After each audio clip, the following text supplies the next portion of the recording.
Ready to be a mom again? Mommy's Ready to be a mom again. In 1996, the Murphy family was excited by the prospect of a new baby. What should we call the girl if it's a girl? Catherine.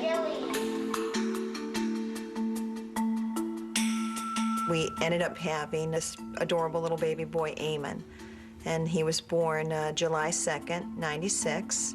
Eamon Charles Murphy. And he's our little baby.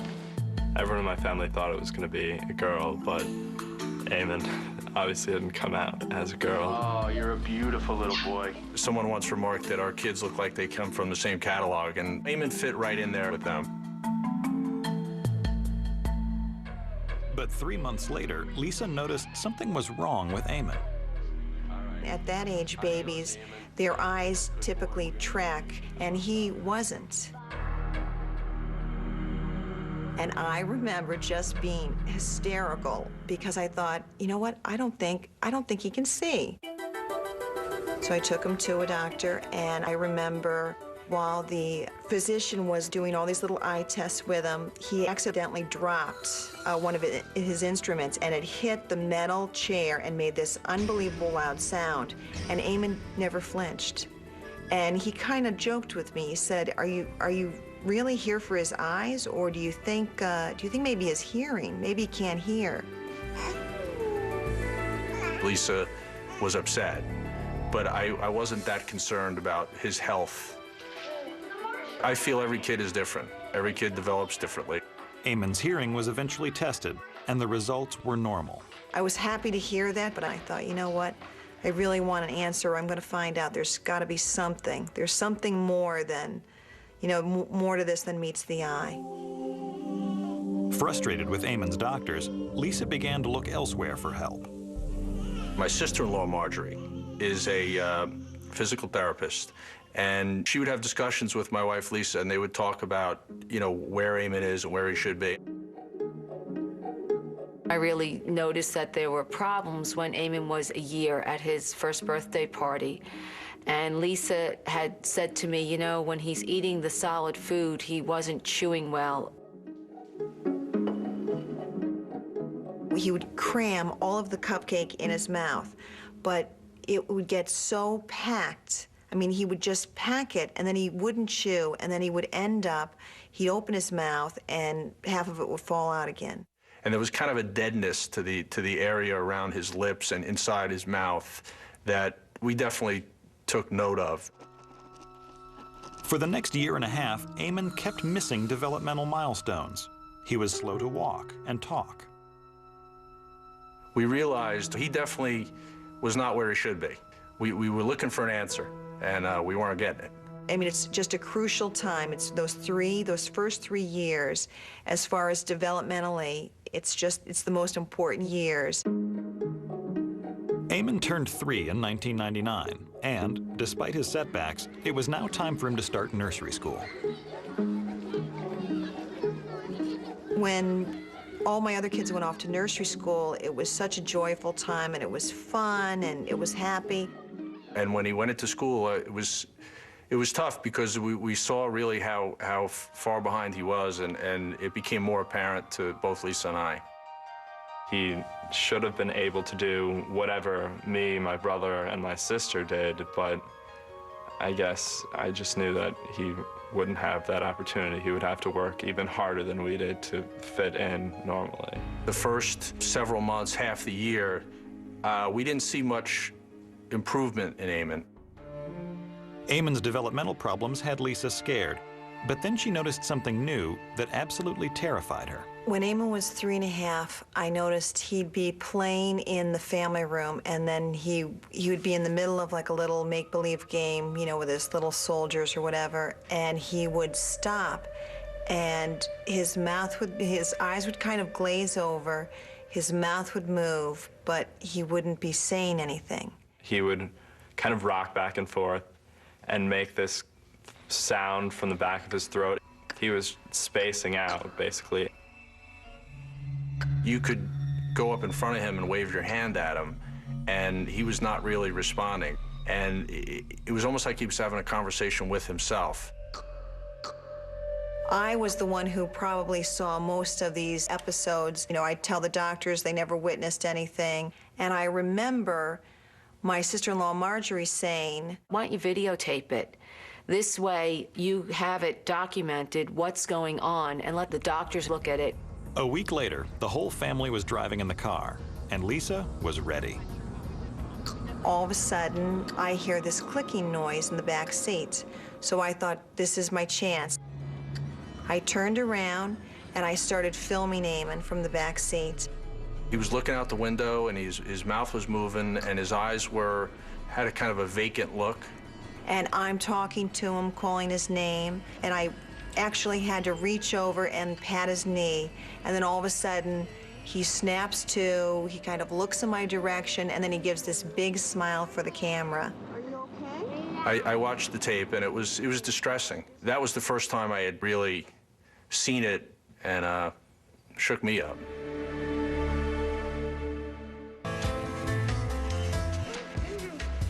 Eamon Murphy was an adorable 3-year-old with a loving family.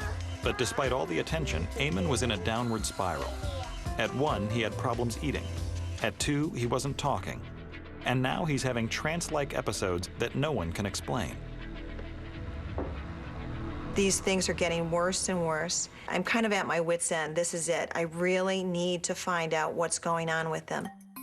Armed with a videotape of Eamon's episodes, Lisa visited a pediatric neurologist.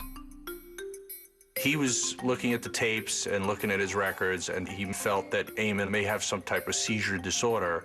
We ran a few tests, and he said, I think, you know, they're partial complex seizures, and I think that we should put him on some anti-seizure medication. But many seizure medications are powerful drugs with serious side effects. And I thought, you know, should I be giving him this medication? I mean, this would have been like the easy way out. Just start him on the medication and see what happens and hope for the best. But I just didn't feel good about it. She just had a gut feeling that, you know, we're not going to medicate Eamon until we really know what's causing these seizures.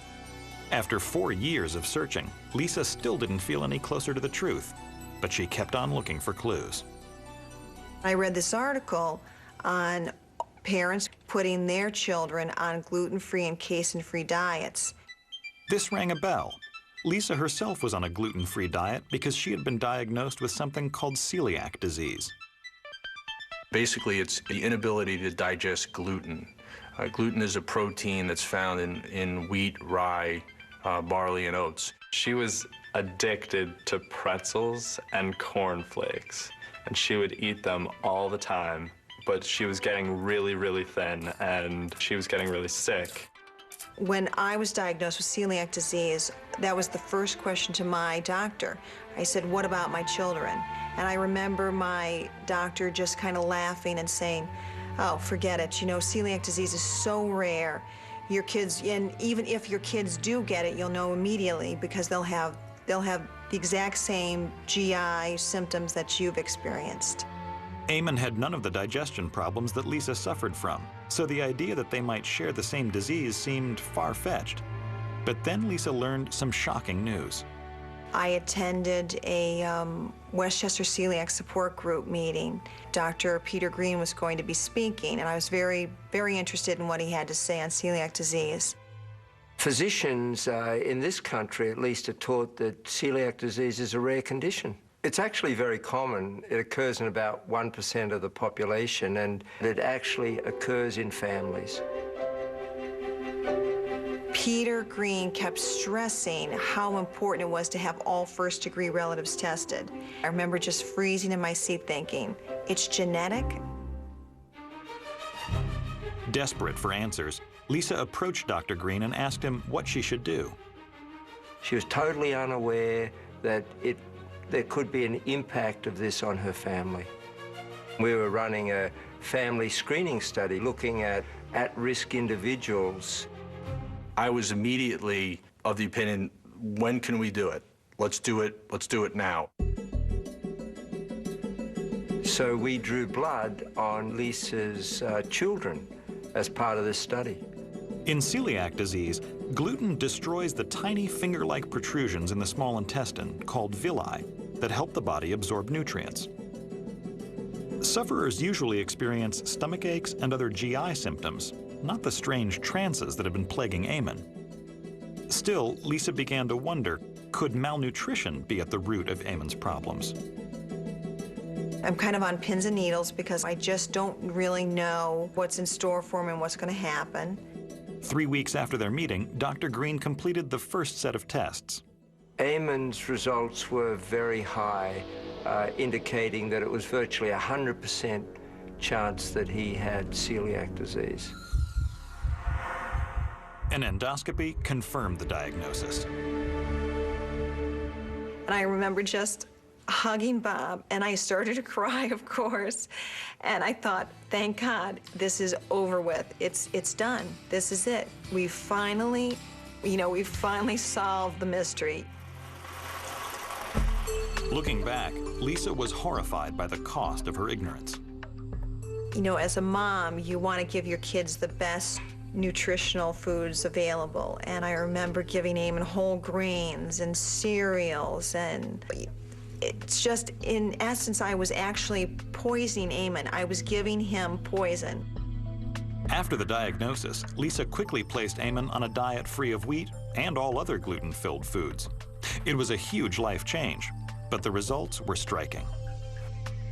It's getting harder and harder in this day and age to take wheat out of what you eat because they tend to put it in many things. But you know, it's a condition that you actually don't need to take any medication for and has the potential to totally reverse with changing your diet. After Eamon went on a gluten-free diet, the seizures stopped almost immediately. He just came to life. His eyes sparkled, he was alert. It was incredible. If he hadn't got a diagnosis of celiac disease, it's easy to imagine that he could have progressed rapidly even further. So 4 years later, one would think that he just might become totally incapacitated. Picture eating food and not absorbing any of the vitamins. And that's what this does. So the potential is limitless in terms of what it could do to him. At a critical point in his development, celiac had robbed Eamon's brain of nutrients, causing cognitive delays and seizures. But why had it taken 4 years to get diagnosed? Eamon had an atypical presentation. Typically, celiac disease, the way it's taught, is that it's a diarrhea-predominant illness. There's no, bloated stomach, no distended abdomen, nothing. His clinical presentation didn't trigger any connection to the disease. It's so underdiagnosed, I can't even begin. You feel like just screaming sometimes. Eamon is 8 today, and he's absolutely fabulous. He's so cute, and he's so spunky. No one would look at Eamon and say there's anything different about him than any other 8-year-old. He's getting hundreds on his math tests and spelling tests every week without fail. He's doing great. Doing great. No one knows your child better than you do. I mean, a physician, they know the diseases, they know how to prescribe medicines, but they really also have to listen to what the mother's saying about a child. They have to put, it's like a puzzle, they have to put all the pieces together. Eamon Murphy didn't show signs of trouble until